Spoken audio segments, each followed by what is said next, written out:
I could go on all day listing things that are wrong with this car, but think about it. If you had one and you were going out in the evening, you could say, shall we take the Aston? And that sounds pretty good, doesn't it? Pretty good.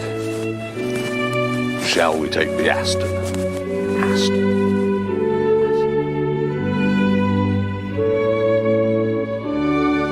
As you cruise round Mayfair past Purdy and Tiffany and Claridge's, you feel at home in a car like this. And it's not just the name that sends a shiver down the spine, it's the looks.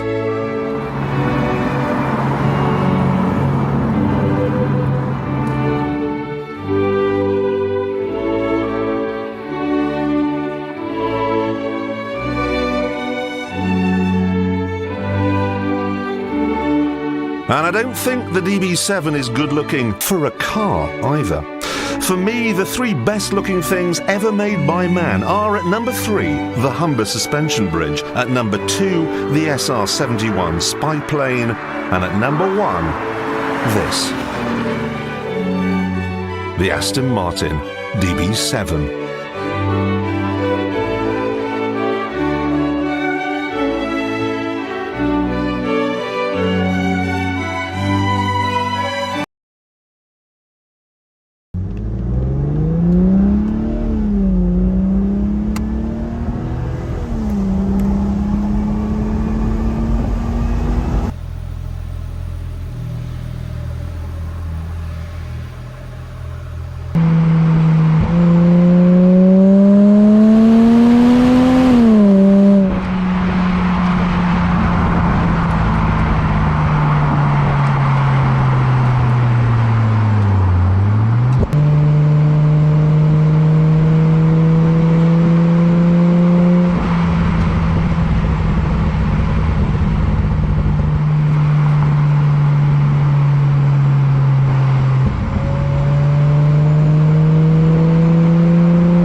Today, we've got a 2003 Aston Martin DB7 Vantage Volante V12. I know that's a mouthful. It's a 6-liter V12 offered in this stunning Berwick bronze color. Pretty rare color to see on a DB7. I can't say I've seen it often. This actually may be the first time I've seen it, and with the, I'll get the exact color name, but peanut butter-ish seats to kind of match the brown bronze exterior. It is quite stunning in person. It looks incredible. So just stepping around the car, this is a mid-mileage example, you know, not the lowest out there, but certainly not a high mileage example with 42,000. I'd like to start at the front. There aren't many imperfections on this car, but to start, we've certainly got a paint chip, a couple rock chips on the front end. The grille is in good shape. The badge looks really nice, and you'll see from the underside photos, we won't be able to show you now, that there is some scraping on the lower lip. Again though, overall, the front end looks good. The tail and headlights are pretty clear. There is a little bit of fading and mild discoloration here, but again, nothing too serious. The hood is in great shape. The paint is uniform. It shows no signs of having been repainted. All the rubber seals and body panel gaps look very good. Windshield, no cracks, not any egregious rock chips that I'm seeing. It's quite clean. The dash from this angle looks good. There is a little bit of delamination right above the gauge cluster, which I'll show. Sticking with the exterior though, we do have a couple chips on the driver's side mirror. The grille is in good shape. The driver's side front wheel is in good shape. No curbing. Tires look good. Rotors look good. The calipers are nice and clean.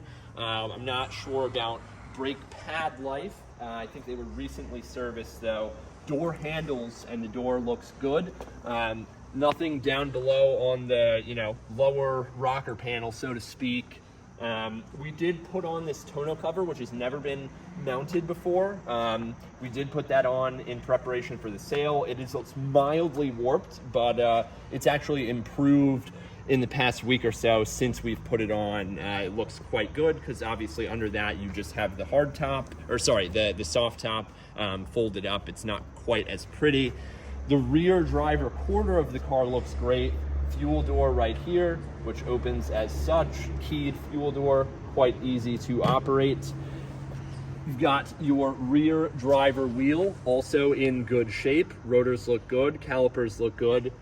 A lot of life on the pads here. They're in an angle which I can see, so brakes should not need any servicing for the foreseeable future. Coming around to the rear quarter of the driver's side, tail light looks good. Your badging here is great. There's a little bit of dust pushed around just because we did mount a GoPro here to get a audio soundbite of the exhaust. But yeah, overall the rear looks good. The rear trunk lid, the kind of deck lid here looks very, very nice. No scratching. We're in good sunlight here.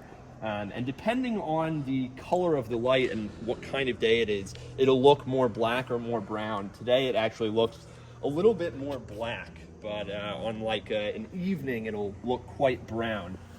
You've got your Vantage badging, dual exit tailpipes, and then coming around to the passenger side, this will come on during drive and is intact. That's your radio antenna. The other side, the passenger side of the tonneau cover, also is equal to the driver. It's a little bit warped, but not so bad. Your rear quarter windows also function as they should. Rear passenger wheel in nice shape, no curbing, same thing. Tons of life and meat on the pads. The rotors look good. There's no lip. And yeah, overall, I'm really pleased with the cosmetic condition of the car. The passenger side door handle, lower rocker panel, everything looks good. The grille, there's a little scratch here on the passenger side mirror. And on the passenger side of the windshield, we also have great condition. The rubber seals for the roof look good. Wipers look good. The whole front passenger quarter looks good, along with the wheel. The caliper is at an angle. Yeah, quite a ton of meat on these pads as well. So overall, car's in really good shape, especially considering that it's a mid-mileage car with 42,000 miles. We'll go over the interior now and take a look. So now we'll head around to the interior of the 03 DB7. Very well appointed. As I said, I love this kind of brown on brown spec.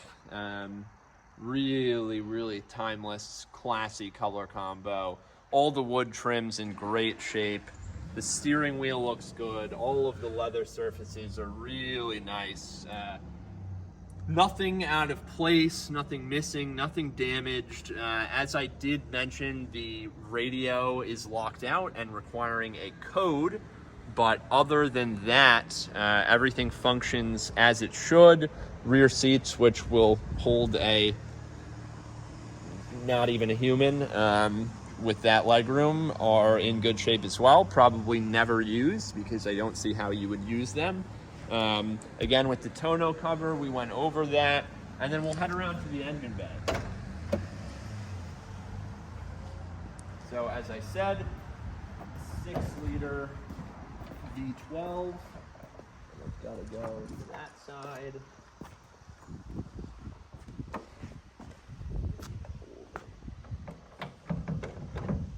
There we go. So, big displacement. 6-liter Aston Martin V12, Ford derived. And yeah, nothing missing in the engine bay. Everything is clean. You've got your manufacturer serial plate on the top here, oil fill, and yeah, everything is where it should be. It's putting off quite a lot of heat. We did just go for a drive. And yeah, everything you'd expect. Aston Martin Lagonda over here with your serial badging and weight, 1,200 kilograms, or sorry, 200 and... I wonder which one is correct. It can't be 1,200 kilograms. There's no way. I'm assuming it's 2,200 kilograms. And yeah, so very clean car, nothing missing. It's been, as you can see from the records, extremely well serviced. It's at least under current ownership from what we know, and that this has been under current ownership for some time. So yeah, you can bid with confidence, bid early, bid often. If there's anything I miss, please let me know. We will happily add it to the gallery or add any additional videos. And yeah, this is a good one, price to sell. So please let us know if you've got any comments or are interested. We're happy to chat. Thank you. So now I am, oh, no wipers. So now I'm going to take the tonneau cover off. It's a quick process. Just a couple of snaps. There are tabs that fold underneath the convertible top. That's how you fasten it. Fold it over like so. Throw this in the rear compartment for now. Typically that would go in the trunk. And now I will demonstrate how to do the convertible top. All right. For the Aston from the inside. We'll have a video from the outside as well. So undo your latches. Now the car's gotta be, I'm gonna start it. Put the parking brake on, and then you put it in neutral. Now we go top up. Now the windows come up.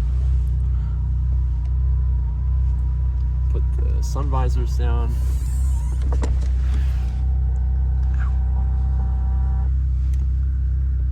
And then push forward to lock.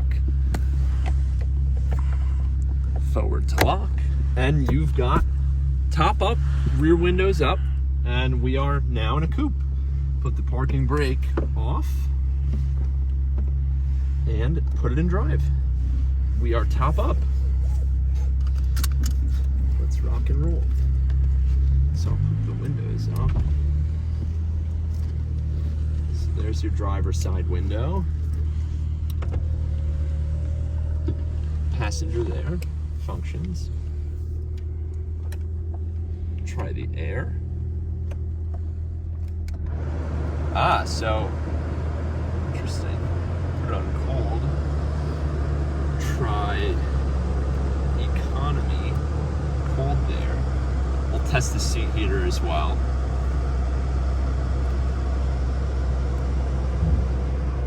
All my gauges are functioning. Okay. It's definitely, it's not frigid, but it is cold. Let's do manual. It's blowing hot air. It's blowing hot air currently. Oh, here it comes. Here it comes. Cold now.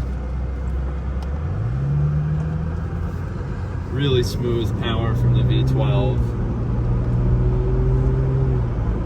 Oh, okay. There's cold air. All right. That functions well. Went from hot to cold. You got the defrost there. We've got it on manual.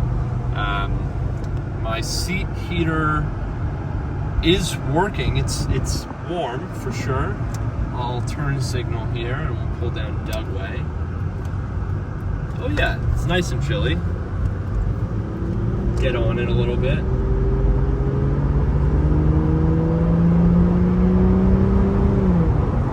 Goes right up to 4,000.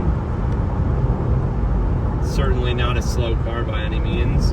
You can also choose your gears, so I'll go down to 4th here. Shifts down 3rd. We can even hit 2nd. 2nd at 30 miles an hour, 2,000 RPM.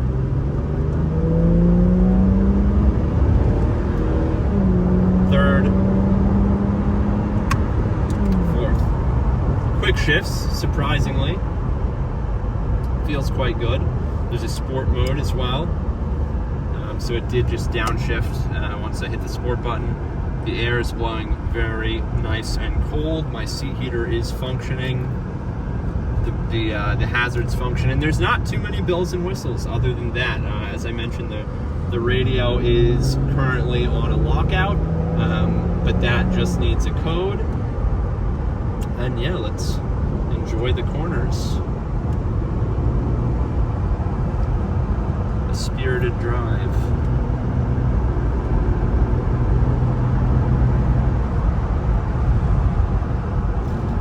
No squeaks, no rattles, no unsettling noises, really just smooth and tight.